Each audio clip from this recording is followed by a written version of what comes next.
everyone. My name is Jocelyn Medrick, and I am the Executive Director at Great Marriages for Sheboygan County. We are so excited that you decided to get together and learn about communication. So what we're going to teach you tonight doesn't just have to be you and your spouse or your fiance, whoever you're dating. It can be any relationship. If you have children or coworkers, anybody, you're going to learn valuable information about communication that can help you in all relationships. We will focus in a little bit, of course, on marriage, and Pastor Andy Shanholtz is going to be bringing you the word on communication, and communication is tough. I mean, there's two people trying to communicate. You might hear something that I didn't say, I might say something that you might take the wrong way, and then there's conflict resolution that needs to happen.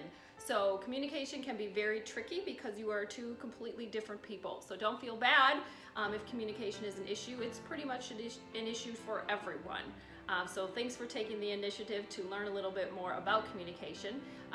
You should have some handouts that will come into play as you listen, or that you can take time to discuss after the video. But again, thank you for having us. If you don't know anything about Great Marriages, we do couple-to-couple mentoring, where we pair you up with a mentor couple and they take you through our curriculum called Prepare and Enrich. We also have a resource library. Right now, during COVID, you can make an appointment and we'd be happy to get you the resources that you need. And then we do monthly educational events. What you're gonna watch tonight was one of our educational events back in May. So we have all kinds of programming that can help you have a strong relationship. So I hope you enjoy the video with Pastor Andy, and I will see you after you watch. Enjoy.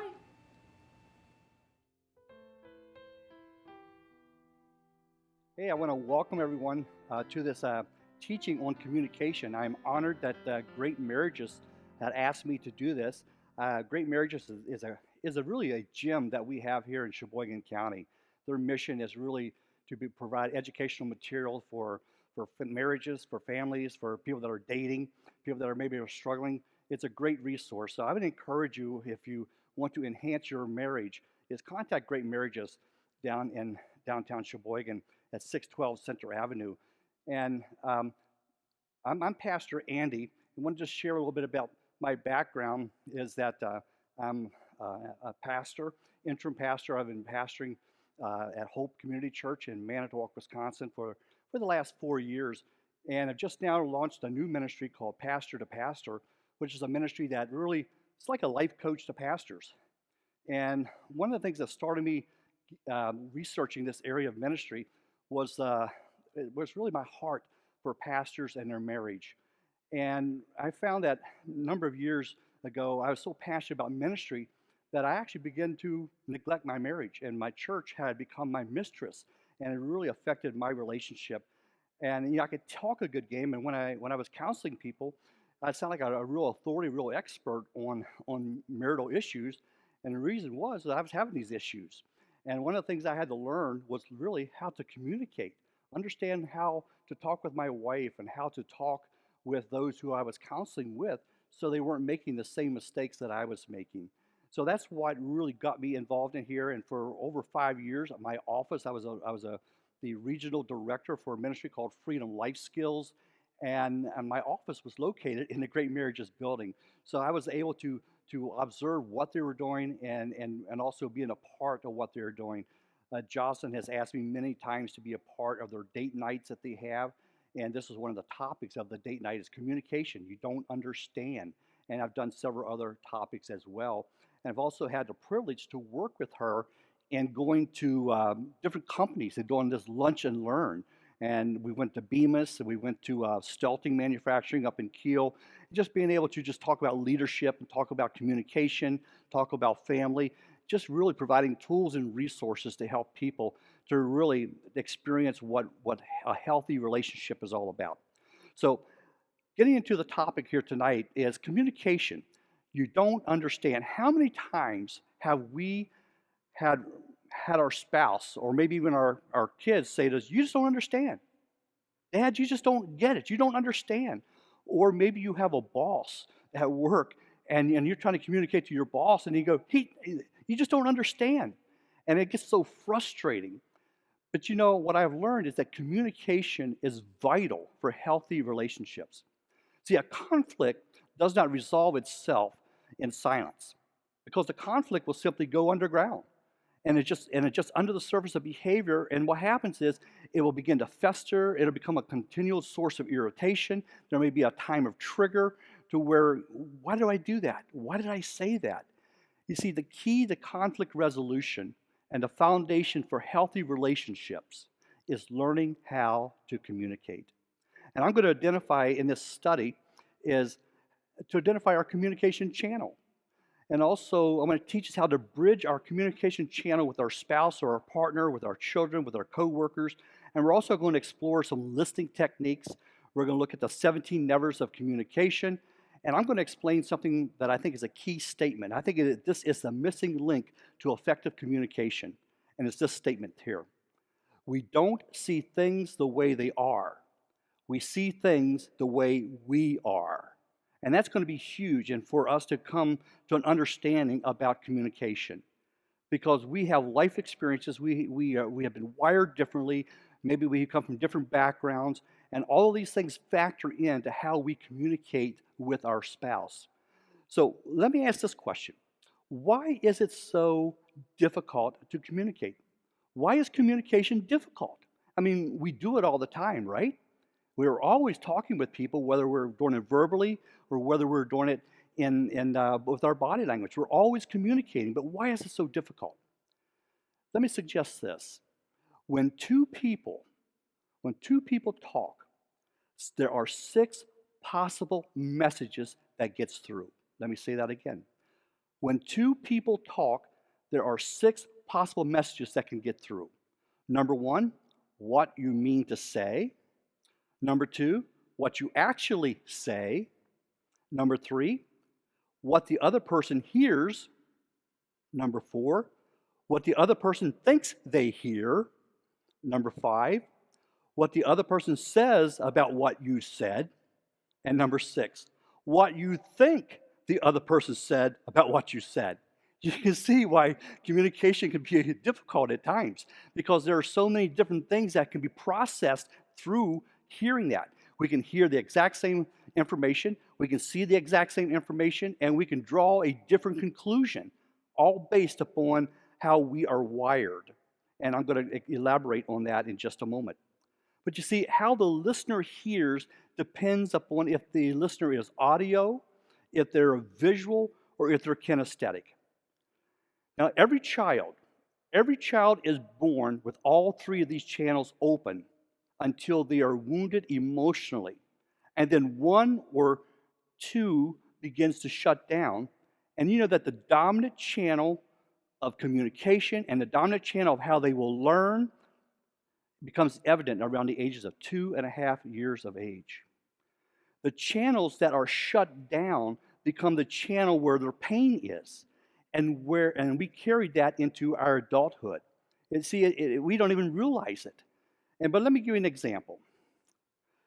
See, when these channels are shut down, for example, in audio, how do you shut that channel down? Sometimes when a child is small, we'll say to that child, you should be seen and not heard. Or in the area of our visual, don't look at me like that. Or the kinesthetic says, don't touch that, or I'll give you something to cry about. Don't get angry at me. What happens is you prevent that child from exploring. And you also prevent that child from expressing an emotion, because what you're saying is that you're not allowed to have an emotion. And so if a child is wounded in those areas of learning, that channel of learning, it shuts down. And then that's why that they can't communicate accurately. And what happens is, if you get a husband and wife that are wounded in different areas and a different channel is shut down, it's like 2 people getting together speaking 2 different languages that neither one can understand. And this leads to a lot of conflict. And you go, you just don't understand me.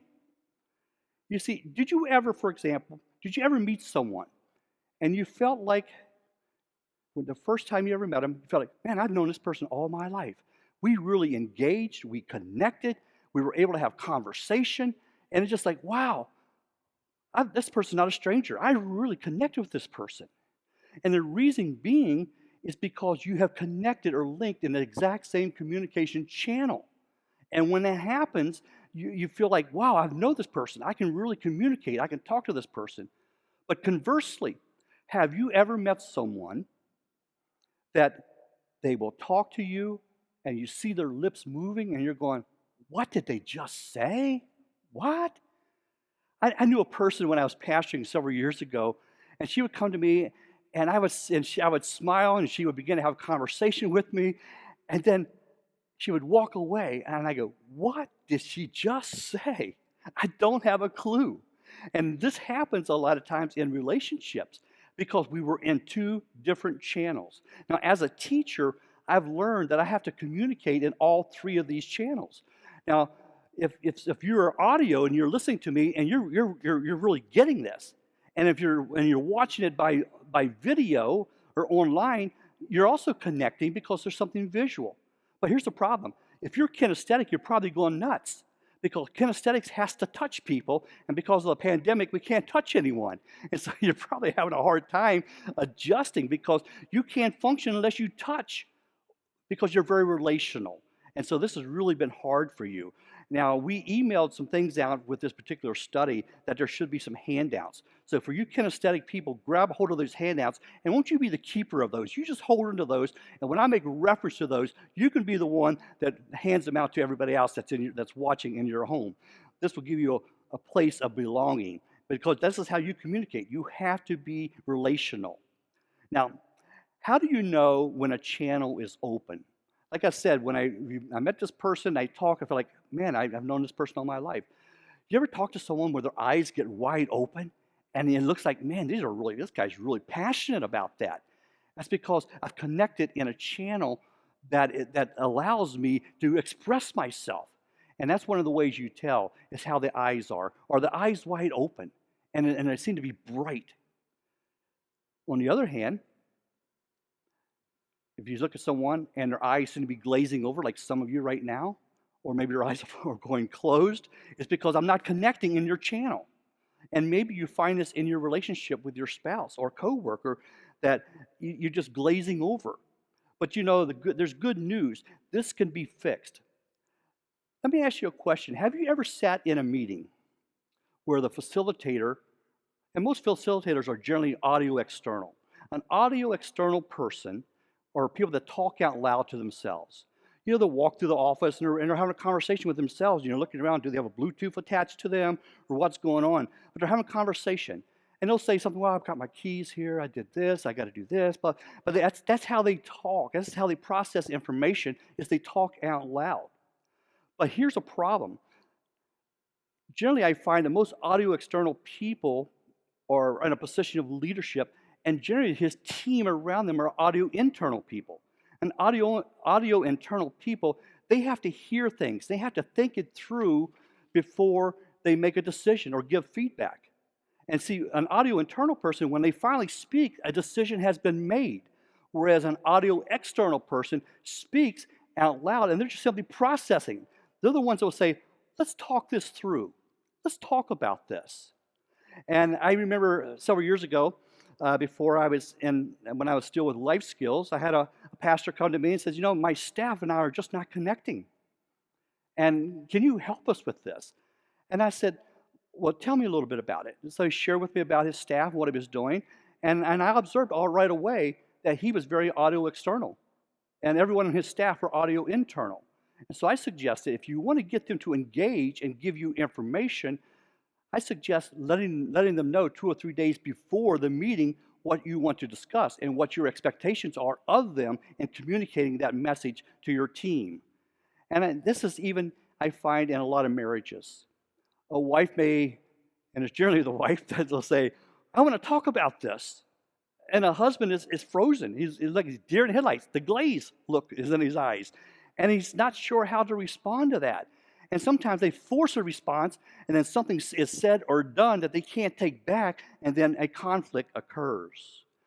And I think we just need to realize that this is how they have been wired, or maybe this is an area where they have been wounded, and they just need to get a little help in processing this. See, what I've learned is that communication has to match each other's protocol Otherwise, you're not going to link up. Conflict results because you always believe that the way you are wired and the way you see things is the correct or the only way to do something. And it gets frustrating if you don't understand that we're all wired differently, especially in a marriage. And this is why in the dating area is so important. It's a time of observation. It's a time of building each other up emotionally.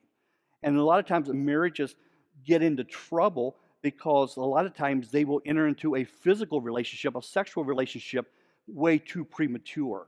And what happens is if it happens before they are married, and then the husband will shut down and not be able to communicate because he's already got what he's wired to get, which is to be sexual.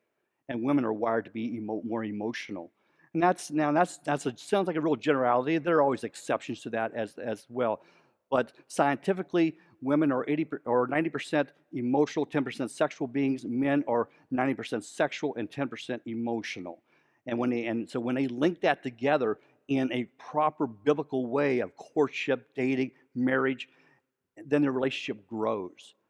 But the relationship will be impacted if there is premarital sex beforehand because it affects how they communicate effectively. Now, we have learning differences. And I just mentioned we're audio, we're visual, we're kinesthetic. But let me just kind of explain a little bit more about that. An auditory person responds best to what they hear. For example, they'll communicate something like this. An auditory person will say, "Thank you for listening to me today. I want to talk to you about something that is difficult for me to say right now, and I hope you will hear what I'm trying to say." Did you catch the words, just the words that are being said here? Now listen to this. He says, "Thank you for listening to me. I want to talk to you. It may be difficult for me to say, but I hope you will hear what I'm trying to tell you." Now, a visual person, they picture sentences in their mind before they speak. A visual person will say, "Well, thank you for sitting down with me face to face. I want to describe a struggle that I'm having, and I hope you will be able to see what I'm trying to say."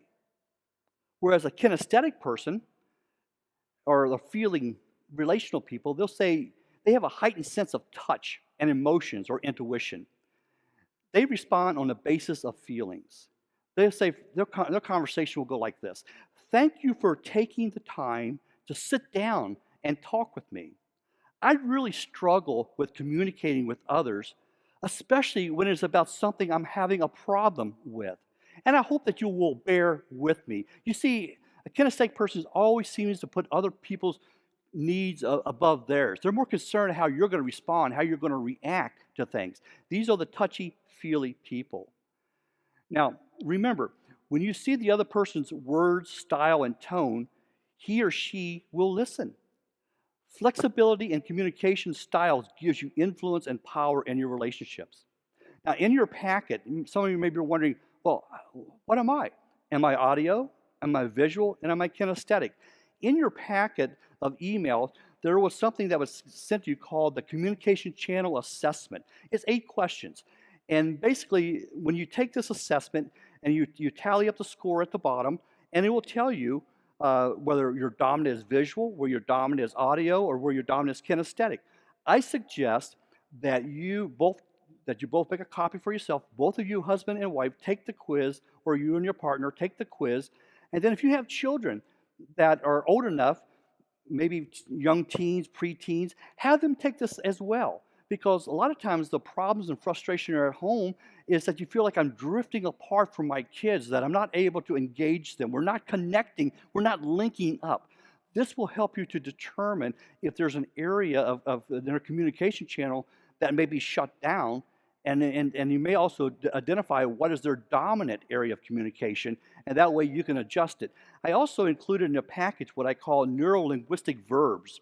Now, most of us men, if you're like me, I don't like to shop.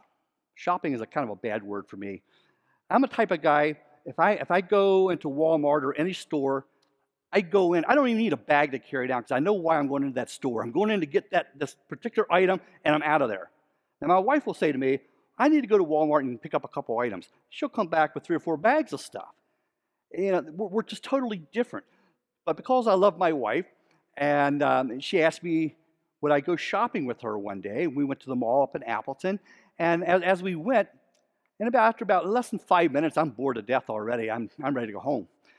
But we had driven almost an hour and a half, so I figured, might as well humor her and just entertain her, and I need to find a way to enjoy this. So I decided what I was going to do is listen to people in the mall and try to identify whether they were audio, visual, or kinesthetic. I know I'm an exciting person to hang out with. I know my wife will tell you I'm a real life of the party. But I decided to do this. But one of the things that I've given you in your handouts is a bunch of verbs, because when you go for a job interview, for example, or if you go to see a counselor, for example, they will say something like this. Tell me a little bit about yourself. Where are you from? Tell me about a fond vacation that you just had. And what they are trying to do is listen to the dominant verbs that you're using to describe things. And this here enables them to understand whether your dominant learning channel or dominant communication channel, whether it's audio, visual, or kinesthetic. This is why they do that. If you're a good HR person, you're really good at this because you want to link with them so you can fully understand and also be able to communicate that they will fully understand what you're trying to say as well. So if you get bored, guys, try that. Go shopping with your wife and start listening to what how they're talking to identify where their communication channel is. So you have those handouts as well. So I want you to encourage you to take advantage of that. Now, let me address this question. You also have a handout that's called Perception versus Reality. And what it is, it's simply a little diagram that actually shows you how we receive information and how this information processes through our various filters of our brain and comes down as our perception of reality. Now, and when I make the statement like this, we don't see things the way they are, we see things the way we are. And let me explain that. We have all heard how men and women process information differently, haven't we? The truth is, we all generally process information differently, and here's why. Our brains gather information through our 5 physical senses. This is the only way our brain can understand what is happening in our environment. So by building these definitions and recognizing patterns, the brain is now able to recognize, comprehend, and respond appropriately. However, because each person's experiences is different, our understanding of what is happening is also different. And this difference will lead to conflict. And these perceptions lead to our expectations of how the world works. This is why that if our expectations, the further our expectation is from the reality, the more angry we will get. I believe Pastor Derek just taught about that in his awesome marriage teaching he did last week. And as a director of life skills, my job was to be able to help people to see that perception is not always reality. And generally, it's not reality. It's just our perception of reality. And what I've learned is that every one of us has 4 filters in our brain which enables us to process information. And the first one is the first filter of our brain. When you hear information coming from me, the first filter that this information goes through is this information of what did my parents teach? What did my family of origin, what did they teach? How did they respond? How did they show love? How did they resolve conflict? This is what we're looking at. So all of this comes through my parents' filter. Now, if my parents were dysfunctional, I'm going to process how things in a very dysfunctional way. Now, if my spouse comes from a more functional, more traditional family, we're already setting ourselves up for conflict and how we're going to resolve issues. So that's the first filter. What did my parents say? What was the family of origin? Now, if I come from a family that was divorced, for example, I may have issues in relationships.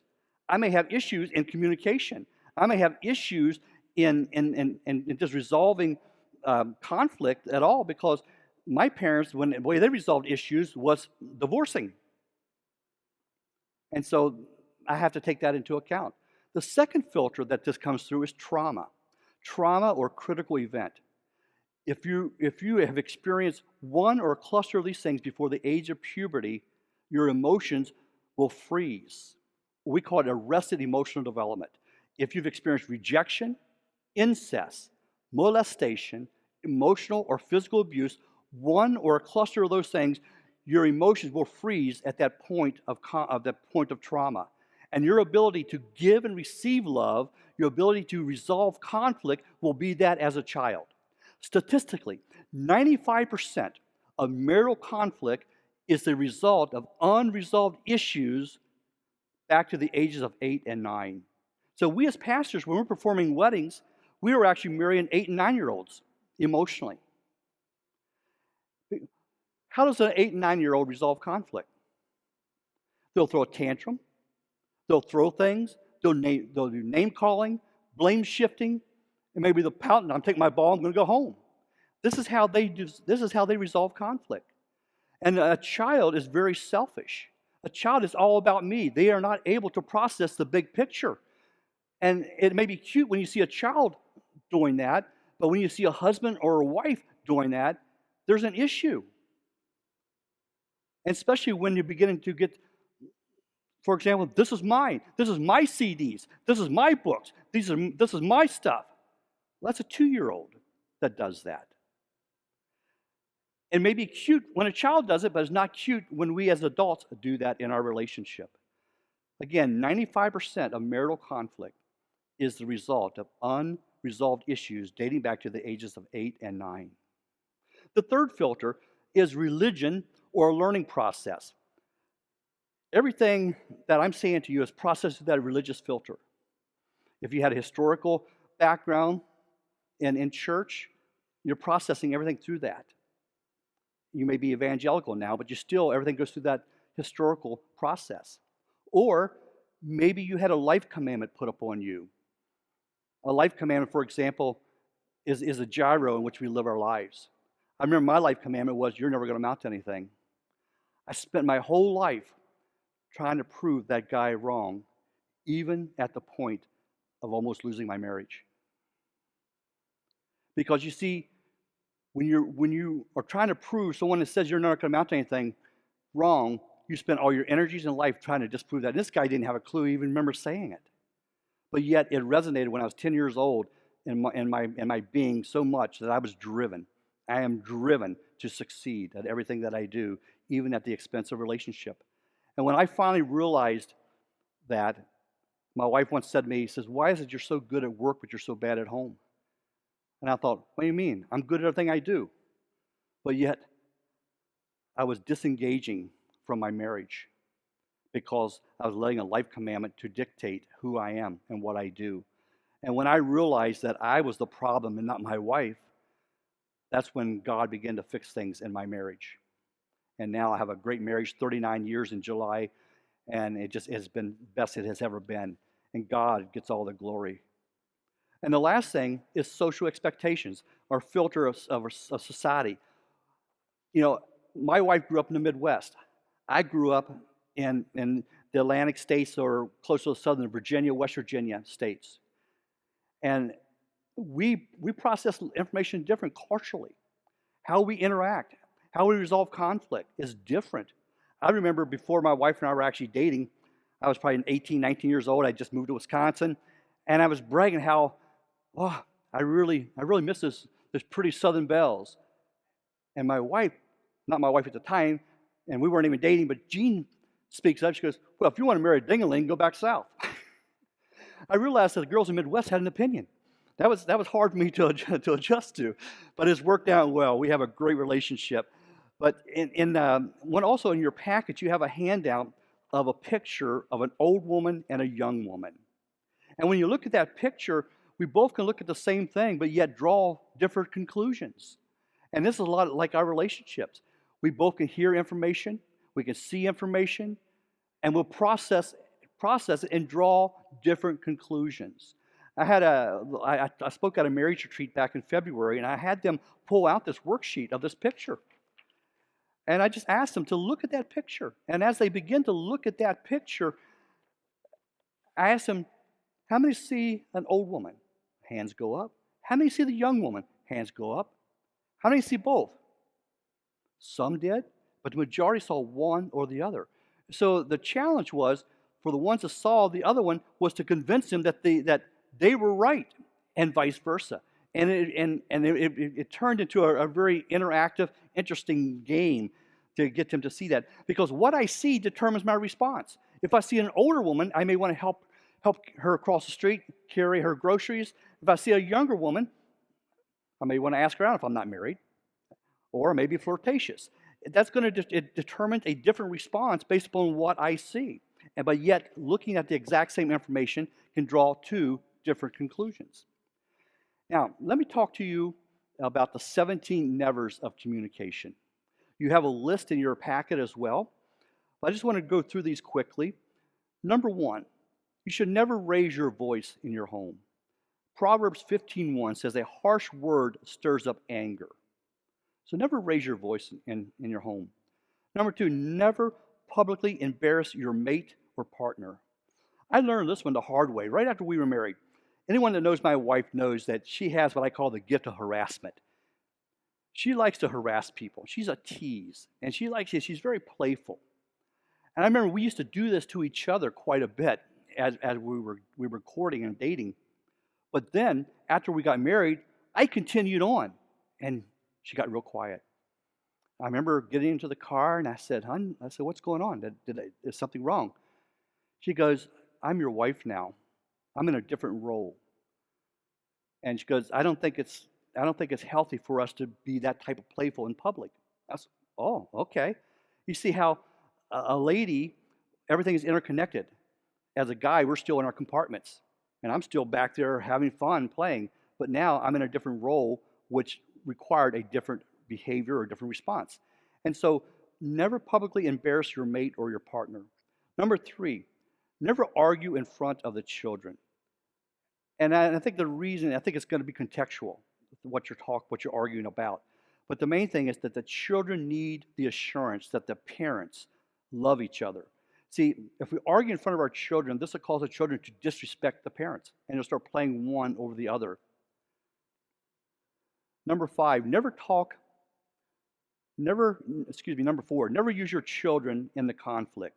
See, children need that assurance that the parents love each other and that the parents are able to resolve the conflict. So never use the children to do your fighting for you. Don't use them as a pawn. Number five, never talk about your spouse outside the marriage in the sense of demeaning, criticizing.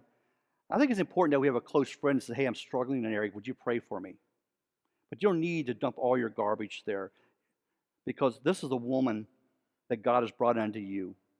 Treat her as a prized possession that she is. She is a treasure. She's a jewel that God has given you. Never use sex to win. Number seven, never touch in anger. Number eight, never call names. Number nine, never get historical and call into account a wrong that is suffered. Never get historical and call into account a wrong suffered. Don't bring up everything that has ever happened in your relationship. Number 10, never stomp out. That's passive aggressive. Number 11, never freeze your mate out. That's a silent treatment. Number 12, never use the in-laws. Never use the in-laws. For example, "I should have expected that. That's where your mother is." Or, "You're from evil seed. You're an evil seed. How could I expect anything better?" That doesn't work. Number 13, never reason in the face of pain. If your spouse is ill or under the influence of chemicals or alcohol or overly tired, is not the time to have a conversation about resolving conflict. Number 14, never let the sun go down on your anger and give the devil an opportunity. Number 15, never reverse an argument. See, the goal is resolution and not to win an argument. Number 16, never fail to listen to your mate. And number 17, never harden yourself towards your spouse. These are some 17 nevers of communication. If we will practice that, what we're trying to do here is learning how to show value to the other person that God has given us. And let me just close with giving you some effective listening techniques. Number one, Listen with patience until your spouse or friend has spoken. So in other words, don't force a quiet mate to talk. Sometimes they need to digest an experience or a statement, primarily the audio internal. They need to hear it, process it through, and draw a conclusion. And if your spouse is that way, give them that space. But also need to agree upon a time where conversation can be had. If they need a day, if they need a few hours, agree to that. But you must also agree that we're going to get together and resolve this, not hoping that the person will forget about it and then move on.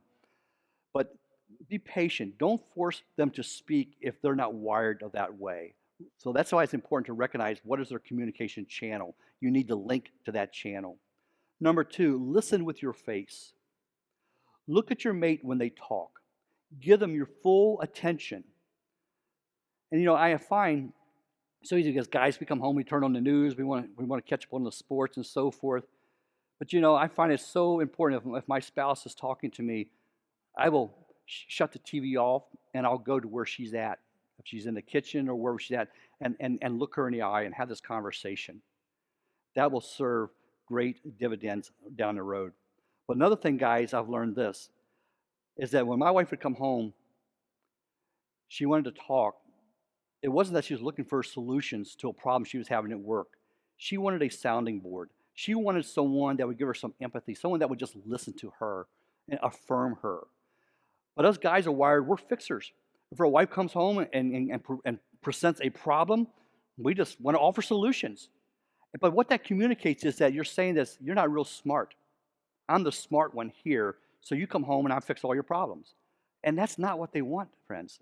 They want to just have someone that is safe, someone that loves them for who they are, and someone that'll just listen and value them.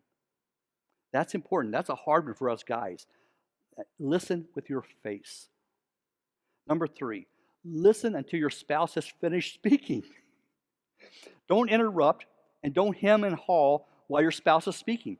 Proverbs 18:13 says, "He who answers a matter before he hears it, it is folly and shame to him."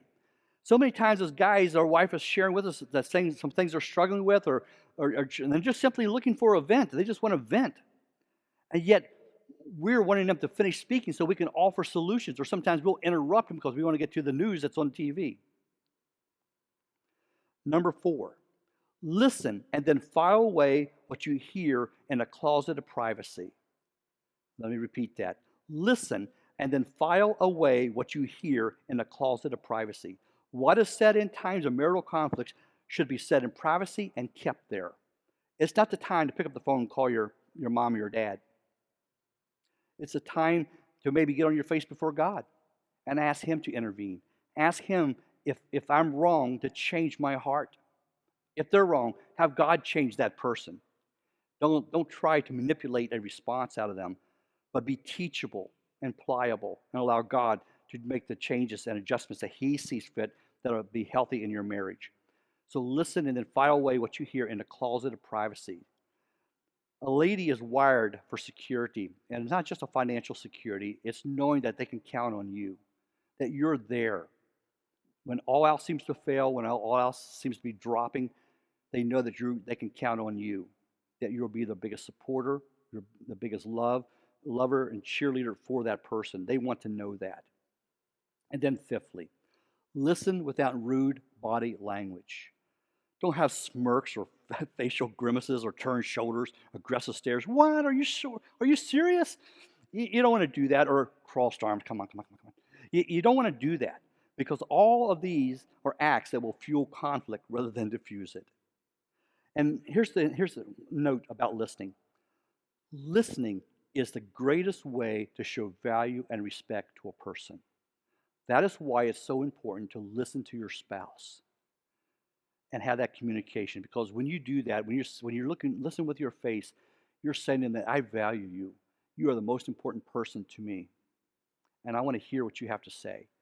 And I want to laugh with you. I want to cry with you. Whatever it takes, I want to help you reach your full potential in Christ as you help me reach my full potential in Christ.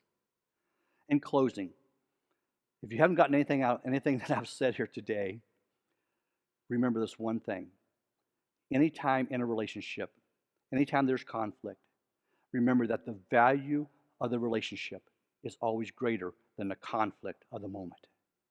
The value of the relationship is always greater than the conflict of the moment. I trust that this teaching upon communication has been a blessing to you and that you've learned some practical tools that will help take your marriage to the next level. Thank you, and God bless you. So I hope that you are more equipped with some great tips on how to communicate effectively with one another.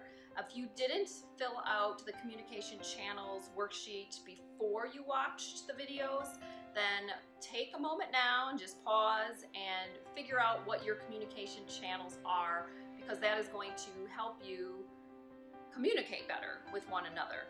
Some of the things that Pastor Andy talked about that I absolutely love. Conflict does not resolve itself in silence. The key is communication. So a lot of times you'll have one person who likes to stuff everything inside and doesn't like to share and doesn't like to talk about things. And then what's going to happen is eventually they're going to blow and you're going to have a huge argument.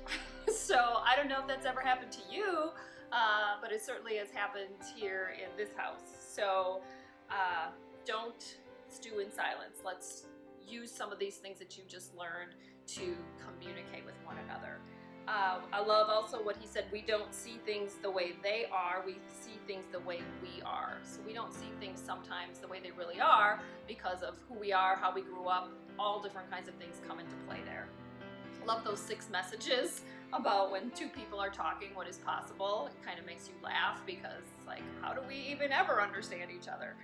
And then, of course, the last thing he always says is the value of your relationship is always greater than the conflict of the moment. So definitely keep that in mind.